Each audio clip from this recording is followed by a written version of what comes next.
Well, now we're going to get our boots wet. We're going to get rained on, hopefully get a suntan, and probably get some mud as well, because we're going to start going birding. Our last speaker of the morning is Pete Durnell. I think many of you have probably met Pete if you've been birding around Keyhaven. He works for Hampshire County Council and is in charge of several of the very best reserves in the county, including Martin Down. But particular, he looks after the Lymington-Keyhaven Marshes. I would struggle to think of a better place to try and see 100 species in a day. It is possible. I've only managed 92. Anybody managed 100 in a day down at Keyhaven? You have. Right, well, well done.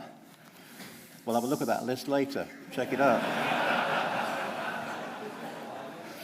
Were you there all night? Goodness me, I managed 92 and I couldn't even walk the next day. Anyway, but actually over 300,000 people visit Keyhaven each year and probably about 100,000 dogs. So it's quite a challenge keeping everybody happy. So to tell us what it's like being in charge of this site, please welcome Pete Durnell.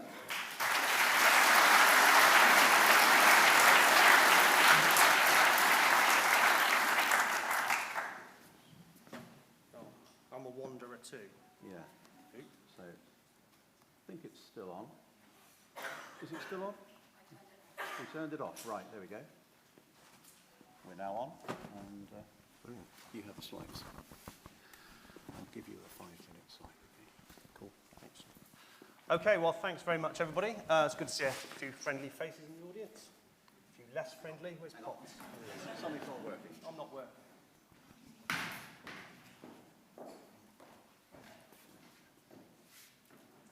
What would you like me to do, Simon? Have you switched it off? I've switched it on, I thought. No, it's got a green light on it. Bear with us, this is our fire break moment. Oh dear. Do you mind standing at the... I can talk very loudly. Everybody... Oh, we're on now, we're on. Okay, we're on. okay, cool. I think we're on, just... Oh, we're on. Thanks very much.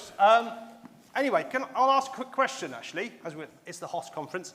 Has anybody not been to Lymington-Keyhaven Nature Reserve? No? Oh, a couple of people at the back there. Excellent. Well, in some ways, you're the lucky ones because you've not had the chance of going there for the first time yet. But anyway, hopefully after this, you might want to. So Lymington-Keyhaven Nature Reserve, it's a big site.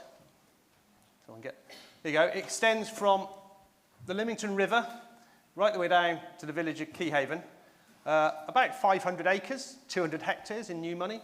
It's a really interesting mosaic of habitats, coastal grazing marshes, saline lagoons, vegetated shingle, patches of scrub. And this is owned by the county council.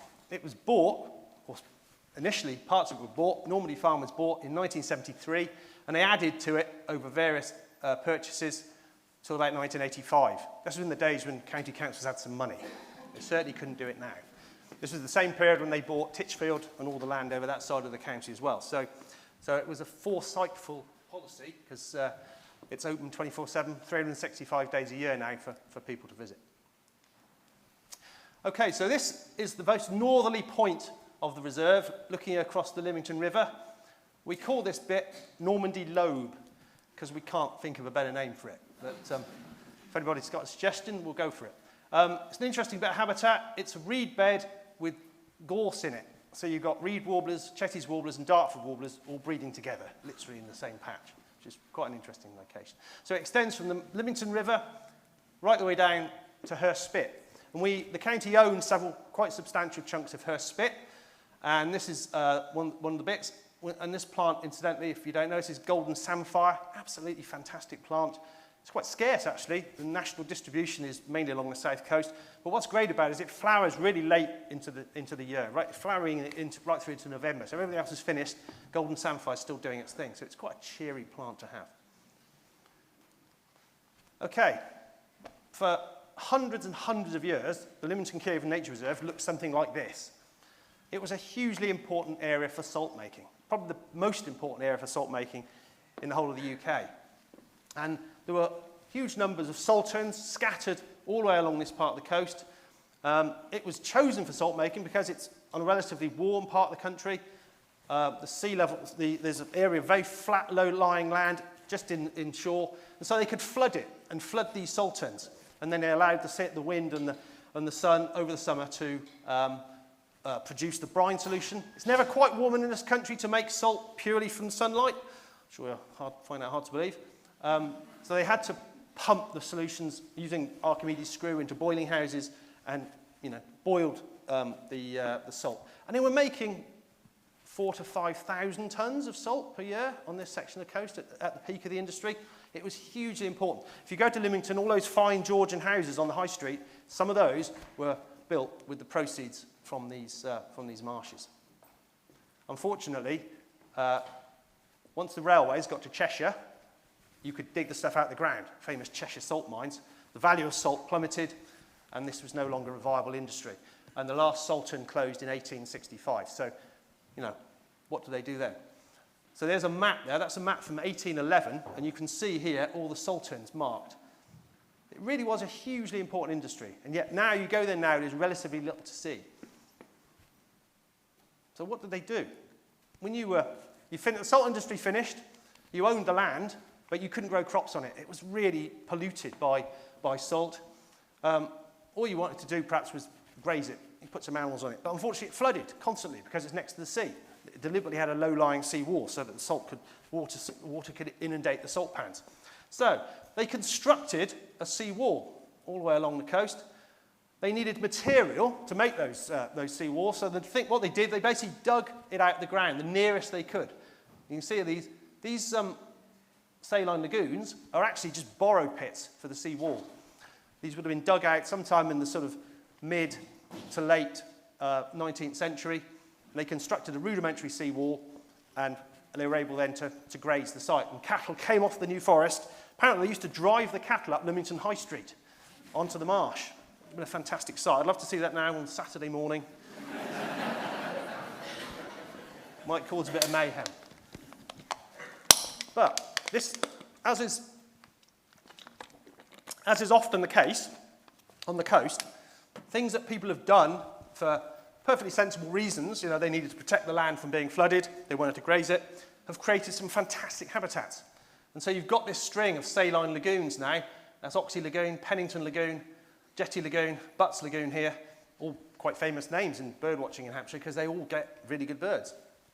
It was, sort of created, not by any deliberate action, to become a really nice area for birds.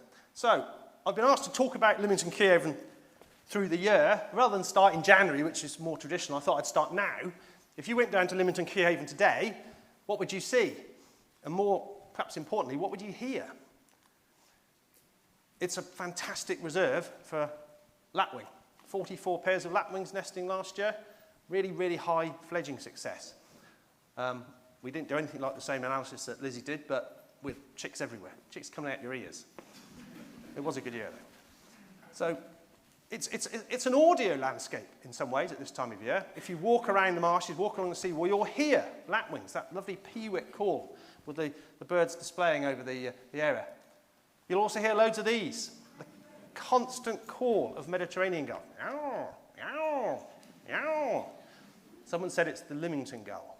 Yah, yah, yah. That's not my joke, Marcus Ward Governor. Also, if you listen very, very carefully and you're lucky, you might even hear an eider cooing, the male eider displaying to the female offshore, because we have the only resident population of eider anywhere in the south of England on the salt marshes down at Lymington-Keyhaven. So it's an audio experience as much as a visual experience, and it really is, a great place to visit at this time of year. But a great day to be down there today, to be honest.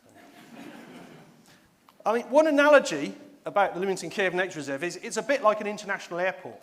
You've got birds coming in from the north, you've got birds coming in from the south, you've got birds passing through, you've got birds staying put. These birds have just arrived from the south. Little ring plovers just come up from their North African wintering grounds, and as you can see, they're getting down to it straight away. We've 2 or 3 pairs on the reserve every year, so they've come up from the south. Whereas this bird, spotted redshank, has been with us all winter and is just moulting into its fabulous breeding plumage and this bird will be just about to head off. By the end of this month, they'll all be gone, and this goes up to the Arctic to breed. And Lymington-Keyhaven Nature Reserve is probably about the best place in the country to see spotted redshanks. We've usually got a population of about half a dozen, and they're really easy to see there. And they stick around till mid-late April, so that you can often see them in breeding plumage. This one isn't quite fully breeding plumage, but you know, it's getting there. Okay, so again, if you're down there at this time of year, the spring is a brilliant time to visit. Lots and lots of gorse. Now, one thing about gorse, it doesn't like getting its feet wet. It really does not like growing on marshy, boggy conditions. So wherever you've got the gorse, that's generally a good indicator of the archaeology left behind by the salt industry. So all the banks and raised bits, like boiling houses had mounds that they built them on, and they built all these ditches, or these banks rather, to retain the water. These days, they're all covered in gorse, because that's the one area they can grow. Can't grow there, it's too wet. Can't grow there, it's too wet, but they grow happily there. So gorse, as we all know, is a brilliant habitat. Lots and lots of stone chats on the reserve, probably maybe 10, 12 pairs, and also Dartford warblers. You don't think of Dartford warblers as a coastal bird, really, do you? But most years, there's about six or seven pairs. I must admit, last year when we did the survey, it was absolutely rubbish, but generally speaking, there's 6 or 7 pairs of Dartfords on the reserve, and you know, it's a nice bird. That's one of the reasons, as Keith was saying, you can get such a good list of birds at Lymington-Keyhaven, because you've got a range of habitats. You've got scrub, you've got a bit of almost like heathland, and obviously all the marshy species as well. I wouldn't be at all surprised if there's one of these on the reserve today. But Gargany, a lovely species, that annual. Do they breed? Probably not, but they might try occasionally. But a fantastic spring migrant. So this is a bird that's come up from the south from their African wintering grounds and are just arriving. So as I say, things coming and going all the time. And you even get rarities sometimes in the spring. And I have to say, this long-billed dowitcher livened up a Webb's count last May as a rather attractive bird. And obviously this has come all the way over from North America. Long-billed dowitcher. Yeah. Did you say that? Yeah. Did I not say long-billed dowitcher? Yeah, it's just Keith couldn't hear me, that's all. It's an age thing. Right, so one of our main jobs in the spring is undertaking the wardening and monitoring of the Hampshire Wildlife Trust's Pennington Marshes Reserve. It's a really big reserve. Say, Lymington-Keyhaven, the bit I manage, is about 500 acres. Their reserve extends to about 1,500 acres. So the two areas combined protect a very large area of important habitat.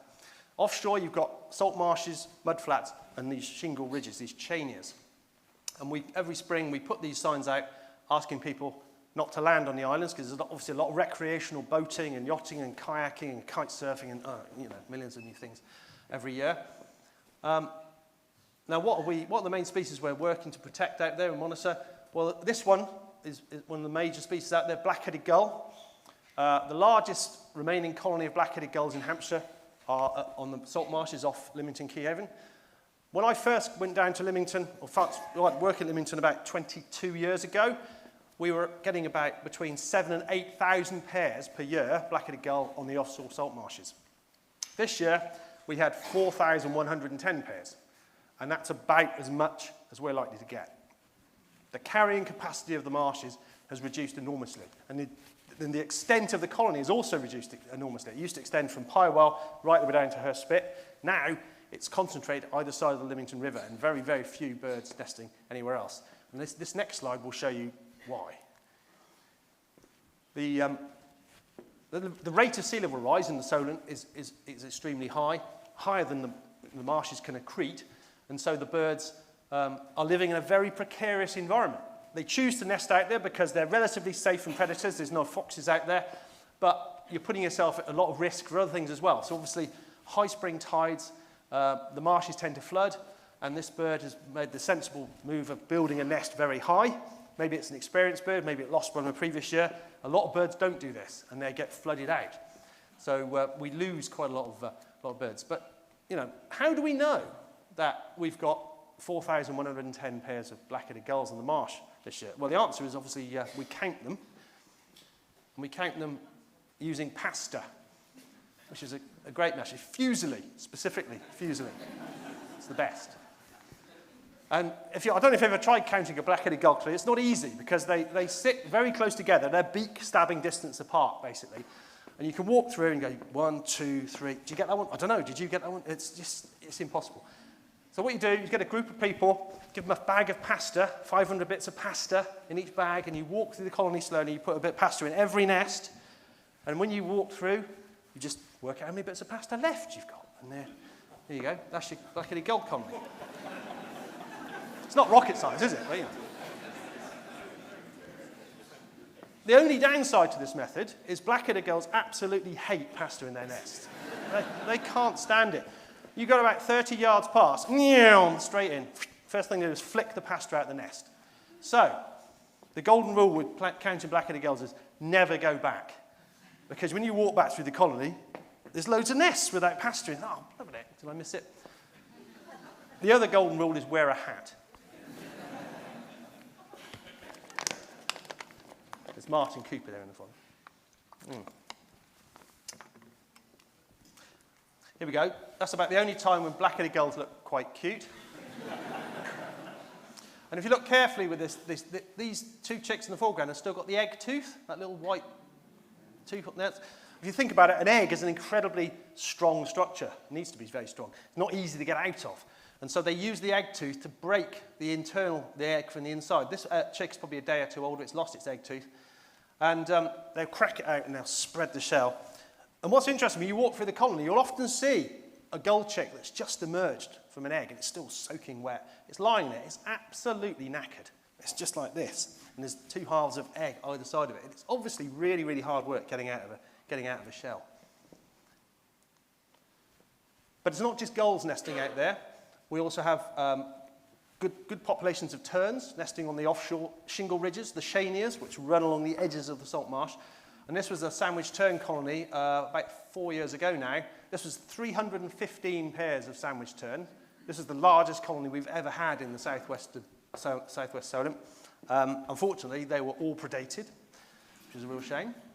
But they didn't come back here the following year. They obviously had a memory of predation, didn't like it. But they came back last year. They'd forgotten it by then. And they came back, nested in very similar location, had a fantastic breeding season. We had 230 pairs, and I reckon they raised, it's difficult to know exactly, but they raised between 300 and 400 chicks. An absolutely extraordinary number, some of which were ringed, colour ringed. And so they had a brilliant breeding season. I was paranoid the entire season because of bird flu. You've got this incredible density of birds. You've got sort of 500, 600, 700 birds in a very, very small area. Sandwich terns always nest very close together. And there's bird flu about, and it only takes one bird with bird flu to come into the colony. It'll probably wipe the entire colony out in a relatively short time. But luckily, it didn't occur, and they had a brilliant breeding season. They got away. There was lots of food, so excellent. So this is a view of Normandy Lagoon. I'm sure most of you have walked around Normandy Lagoon, apart from those two up there. You've got the seawall around the lagoon here. Now, Normandy Lagoon is slightly different from the rest of the marsh, because this was actually only constructed in 1991. It's really quite a recent structure, this area. So back in the 1980s, the low seawall that they built originally back in the 19th century was giving way. It was breaching all along, causing all kinds of problems. So the NRA, as it was in those days, decided they needed to rebuild the seawall, and they needed material to do it. This was already a nature reserve. This was already a SSSI. And so digging great swathes in the nature reserve wasn't very popular. So my predecessor, Ed Wiseman, negotiated with them, and they came up with a plan to, okay, create a gravel pit, or borrow pit for the seawall, but they would leave a whole series of islands and shallow margins. Basically create a really good piece of habitat. If you're going to do something like this, do it well. And it has worked extremely well. Here goes, the first entry into Cute Chick of the Day competition, okay? So, avocets. Now, avocet only started breeding on the reserve about 5 years ago, and we had 50 pairs last year on the reserve. They're just going extraordinary, rapid. And the great thing about avocets is they're amazing parents. They are amazing parents. They're incredibly aggressive. They will attack anything. I've actually seen avocets facing off Canada geese. They'll have a go at a cow. They're really, really fantastic. And if a great blackback gull or something goes over the lagoon, they're up there like a squadron, attacking it and seeing it off. And so the benefit of that is other species get aerial cover. Ring plovers are doing much better on the lagoon now than they were previously because the avocets are providing them with aerial cover. Also, little terns probably are certainly along with roseate tern, one of our most scarcest breeding seabird. And the population had declined from about 50, 60 pairs 25 years ago down to about 10 pairs. Wasn't looking too good. But it's stabilised in the last few years, around 15 to 20 pairs. Last summer, we had 15 pairs nested in Normandy Lagoon, and they raised 25 chicks, 19 of which were ringed or colour-ringed by Marcus and his team. So we should hopefully get some really good data on those birds, whether they're going to come back. There you go. That's what success looks like. Can anybody see a little tern chick in there? It's actually just there. Not easy to see. There you go. Entry number 2 in cutest chick of the day. Not much of a nest, is it really? They really just lay their eggs pretty much on the ground. They do a very shallow scrape, lay their eggs there, and then hope for the best. But as I say, they are doing slightly better. Also, common terns also nest in Normandy Lagoon. We have between 30 and 40 pairs of common terns nesting on those islands in Normandy Lagoon. And they also provide fantastic aerial cover. So if you're a predator going over, a gull or something going over, you're subjected to an aerial assault from both common terns and avocets going for you, and you don't hang about long. And therefore, you know, it's really helped other species. This was a late entry into cute chick of the... got about 7 or 8 pairs of oyster catchers nesting in the lagoon as well. And redshank. Lizzie talked a lot about redshank, and the redshank population, we had about 32 pairs of redshanks on Lymington-Keyhaven Nature Reserve last year, 12 of which nested in Normandy Lagoon. And they had, again, a fantastic breeding season. Really, really good. Now, you know, that was down to protection provided by avocets, I can't say entirely, but it was just a good breeding season all round. But they are amazing birds. Love them. And I think probably, if I can get the thing to work, there you go. The winner, I think, of Cute Chick of the Day. Okay, so going through the year, we're sort of in the dog days of summer now, sort of June going into July. It's not the best time of year for birding, is it really? Most people would say. This is a view across Butts Lagoon with the reed beds. A few flowers coming out, oxeye daisies on the forebit there. There's not that many birds to see, but, you know, there's things like reed warblers are still chuntering away in the reed beds. They keep going, you know, most of the summer, really. I mean, when I was a young birder, my dad, who was quite a keen birder, I said, how do you tell what a reed warbler sounds like, Dad? He said, well, son, he says, it's like being told off.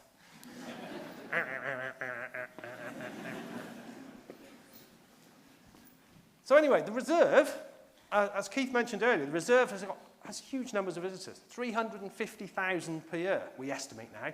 And the reason we know that is we're now using people's mobile phone data. It's a bit Big Brother, but if you walk along the reserve and you've got your mobile phone with you, we will know. We won't know that much, but we'll know that you've been there. And this gives us lots and lots of really good data about numbers of people using the site. And in the summer, it's a recreational site. Lots of people come here just to enjoy themselves. Most of the people on this beach haven't a clue whether there's reed warblers or sedge warblers in the reed bed behind. They're just there to have a good time. And that's fine. They also pay their council tax to enjoy the reserve. So, you know, it's a very, very busy site. Perhaps not my favourite time of year because we get swamped with people, but it's something we have to put up with. As Keith said, 350,000 people a year, probably 100,000 of those are walking dogs. So, you know, maybe we'll come on to that later. So late summer, going into the autumn, that's when we start our habitat management work again. The breeding season is over, and we start doing things like this. So we've had the cattle on the reserve. They've been on the reserve right the way through since May. So we bring animals on. We don't run them up Lymington High Street anymore. We bring them on Lenny Mansbridge's knackered old truck. And they're gradually deposited onto reserve. We have 150 cattle. on the reserve most summers, and they do a great job at taking the grass down, keeping the grass nice and short, because a lot of the birds that are coming to visit us in the winter, they like short grass. But cattle are no good at eating rush. They don't like rush. It's very spiky, it's pretty impalatable, so we end up having to top it. So you may have seen this if you've been on the reserve at the right time. We top a couple of 100 acres of marsh every autumn, and this creates the habitat that birds require, that certain species require. And late summer, of course, is a great time for passage migrants starting to return, things like wheatears passing through, yellow wagtails, windchats. You always seem to get wheatears and windchats together. And if you spend a day bird watching on the reserve, late August, early September, you should see both wheatears and windchats. Also, passing raptors. This is becoming a much commoner sight now. Ospreys. Obviously, they're breeding in Poole Harbour now, but most of the birds we see on the reserve, I suspect, are much further north, probably for the Scottish population. And very often, ospreys will hang about for a couple of weeks in the autumn, just, off the Solent there, and it's a great place to see them. No guarantees, but, September is an ideal month really to catch up with these birds. But I guess really for most people, if you're visiting Lymington-Keyhaven late summer, early autumn, what you're looking for are the waders, the returning waders. And going back to my analogy earlier on about the airport, again, it comes into place. So black-tailed godwits, these birds have just come back from Iceland, their breeding grounds in Iceland. And some of them will stick around. They're basically visiting Lymington-Keyhaven. They might stay on the reserve all winter, or they might go up the Avon Valley, but they'll stay in Hampshire. Some of them might just move through, and they'll go down to Portugal or even further. And so, there's a constant movement of birds. So you've got black-tailed godwits who may stick around. Bar-tailed godwits, well, they might stick around for an hour or two, feeding in the lagoons, but generally speaking, they will keep moving, and they'll end up right the way down off the west coast of Africa. So these are really, really long-distance migrants. These have been recorded. These are the birds that do the longest migration of any species. Ridiculous migration from part of Japan down to New Zealand, I think. I can't remember the details, but it's a ludicrously long migration. Also, things like wood sandpipers passing through. So they're breeding in the tundra, move down. You'll see them for a few days on the reserve, and they keep going back down to their African wintering grounds. Little stints, pretty much doing the same thing. They're passing through. So if you want to get a really big list of birds, you want to see a wide range of wader species, then I would certainly recommend the reserve in sort of August, September time. There's usually something of interest. Not always, but usually something of interest. Moving on through, we're sort of getting into October now, and this is a view across Normandy Lagoon, and you see this bright scarlet colour here. This is caused by this tiny, tiny little fleshy plant, Salicornia. It's a little salt marsh plant, and for most of the year, it's an insignificant little green thing about 4 inches high. You wouldn't hardly know it was there. It just looks like grass from a distance. But in the autumn, for a couple of weeks, it becomes very flamboyant. It's like the sort of maples, Japanese maples, but in miniature. And when you have several million tiny, tiny little plants that all want to go red at the same time, it can be really quite spectacular. And it doesn't last long, but it's worth seeing when it's there. It's also the season for rarities. And this was a Wilson's phalarope oak playing really hard to get a couple of years ago. I think it had been blown across the Atlantic and landed on the reserve and hadn't really seen people before, probably. And these are the first people it met, so,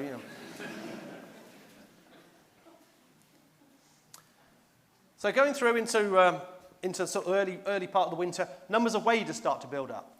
And we get quite a big gathering of dunlin. So probably about 2,000 dunlin feeding on the mudflats offshore. And at high tide, they often come in and they'll roost on the islands in Normandy Lagoon. And you'll get, you can get 2,000 birds there quite regularly. And I can't emphasize enough how important high tide roosts are for wading birds. There's plenty of mudflat out there for them to feed on. And that's not really the limiting factor. What they need is places they can go at high tide where they can rest and preen and just sleep without being disturbed. And the great thing about the islands and the lagoon, of course, is they can get that. But that's not always the case. And one of the things that we need to provide for the wading birds, is safe places for them to go at high tide where they're not going to be hassled. Other waders on the reserve. The numbers of things like golden plovers build up, and lapwing. Pennington Marsh in the middle of the winter, usually a flock of 600 to 700 golden plovers, similar numbers of lapwings. Nightmare to count. Absolute nightmare to count. So when I'm doing the web scout here, I always pray for a peregrine to go through. Because then they all go up, and they separate themselves off. They might be in the same flock on the ground, but in the air, you've got the golden plovers over there, a nice little tight flock, the lapwing over there in a slightly looser, woollier flock, and they're relatively easy to count. On the ground, they're a nightmare. So the reed beds through the winter, they've also still got plenty of interest. Rather attractive view again across Butts, people walking on the sea wall, and quite often, if you're lucky, you can hear the distinctive pinging sound of bearded tits, and they feed in the reed beds. They breed in the reed beds occasionally, but they're pretty regular. Also, you might hear the distinctive squealing of a water rail. Now, water rails are amazing birds. When we get really, really hard, cold weather, pretty much every bird abandons the site. You can walk around the site and there's nothing there. It's bone hard, frost everywhere. The one bird you will see are water rails. They don't seem to go anywhere. And because it's so cold and all their areas they feed are frozen up, they're out in the open. So if you want to see water rails, go on a really, really, really cold day, and there's a good chance because they're out in the open showing themselves really well. Most years we're lucky enough to be graced by a short-eared owl or two. Sometimes they stick around all winter, sometimes just for a few weeks, as they did this year. They were on Pennington Tip for a while, but they moved on. But they're amazing birds. I love these birds. But yeah, no guarantees again, but pretty good chance if you're there in the winter or on passage time. But I suppose it's the arrival of the wildfowl that really tells you you're in the winter. We get about 300 shoveler a year on the reserve. Quite impressive. Pintail, brilliant bird. Love pintails. 500 pintail in a good winter, which makes it just about the most important site in the county for this species, although the Avon Valley might argue, but I think they're right. And widgeon. Remember I said we spend a lot of time and effort and, frankly, money grazing down the marshes and topping them. Is for species like this. Widgeon like to graze on open, wet pasture. What they don't like is lots of scrub around the outside where foxes and other birds and other threats can hide. So they like really big, open, wet grassland. So widgeon, 1,400, 1,500 widgeon on the reserve in the winter. And Brent geese. Brent geese like very similar habitat. They like to graze on big, open areas of wet pasture. And it's the arrival of the Brent geese in sort of early winter, which is it's amazing. The sound of skeins of Brent geese flying over when they first arrive. Superb. And occasionally, if you're lucky, something a bit more colourful arrives with them, as it did this year. Didn't stick around long, did it? But it was here for a few days. We had a lovely red-breasted goose, which probably should be right the way over in Eastern Europe, but it came with the Brent flock. And stunning birds. I saw one of these from my son's bedroom window once. That started a bedroom window list. So a little bit about what we do in the way of management. So 350,000 people a year take quite a toll on the infrastructure of the reserve. So this is some work we did a couple of years ago, resurfacing the seawall path along in front of Fishtail Lagoon. And that's, we can only do this at certain times. We have to do the off-season. You can't do a lot of the type of habitat management work in the breeding season. It's difficult to do in the depths of winter very often, so we have shoulder periods in the autumn, going in early winter, and sometimes in the spring when we do most of the work. And I know sometimes it's controversial, and people think, I was there for a day's birding, and they're in there disturbing things, but you just have to sometimes. There you go. There's us replacing the fence around Normandy Lagoon a few years ago.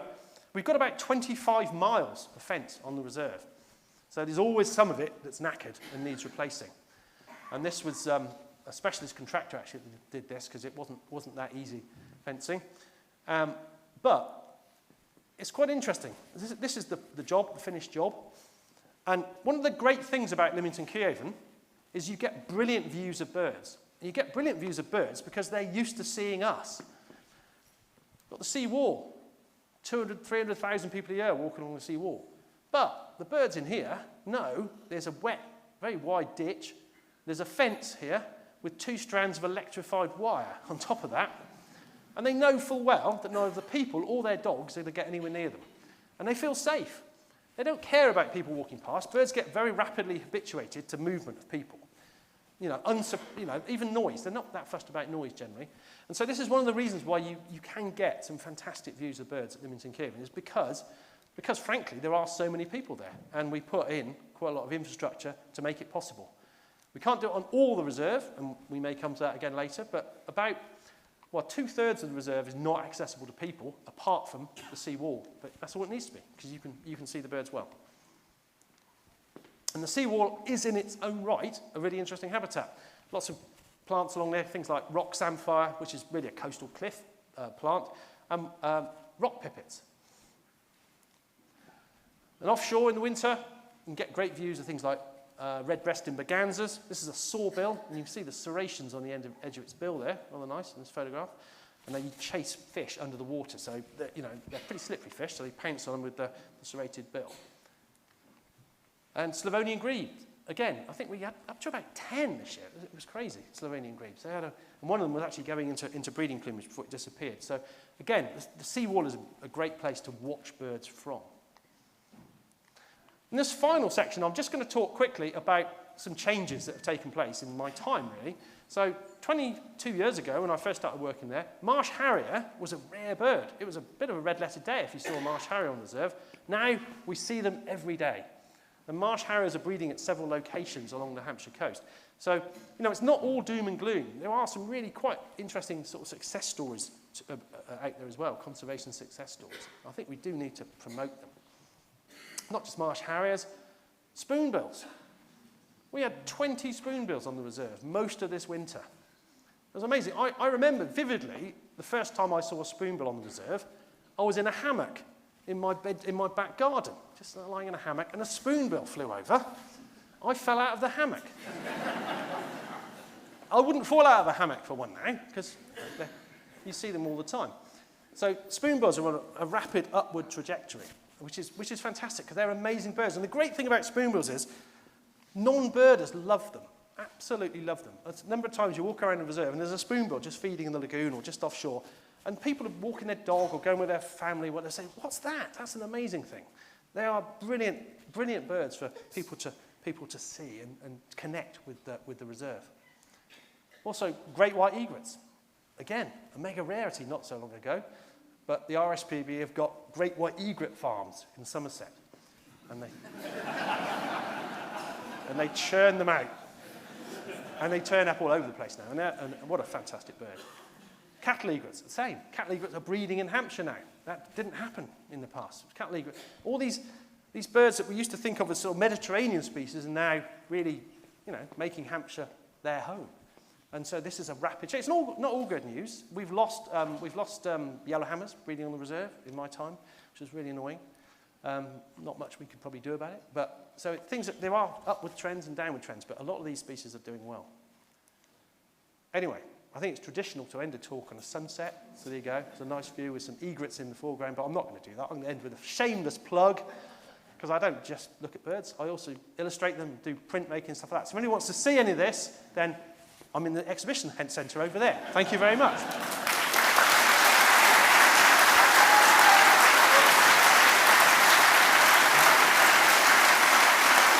As we've got a bit of time, do a couple of questions. Yeah,